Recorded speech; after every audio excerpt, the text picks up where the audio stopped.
Po ng awitin na sinasabi na tayo ay mag-alay sa ating Panginoon hanggat tayo ay kanyang binubuhay. At yun ang ating pangako nung tayo ay napautismuhan na maglilingkod tayo, magpapasalamat ng palagian, magpapakasangkapan po sa Kanya. At higit sa lahat, yung iibigin natin siya at i-extend natin ang pagmamahal sa ating kapwa, lalo na sa ating mga kasambahay.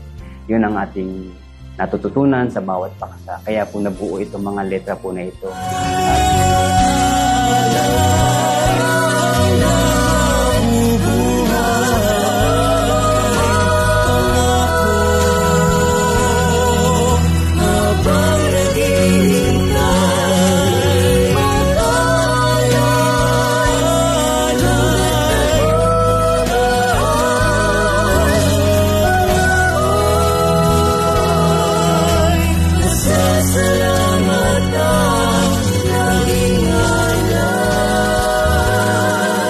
Muli mga kapatid, maraming salamat po sa Diyos at iniimbitahan po namin kayo na makiisa, manood, tumutok po sa SK, Serbisyong Kapatiran, A Song of Faith Music Festival. At pakinggan po natin ang mga magandang awitin na nalikha sa pamamagitan ng magtulong-tulong ng mga kapatid sa ikalulugod po ng ating Panginoon. Kaya huwag po kayong mawala.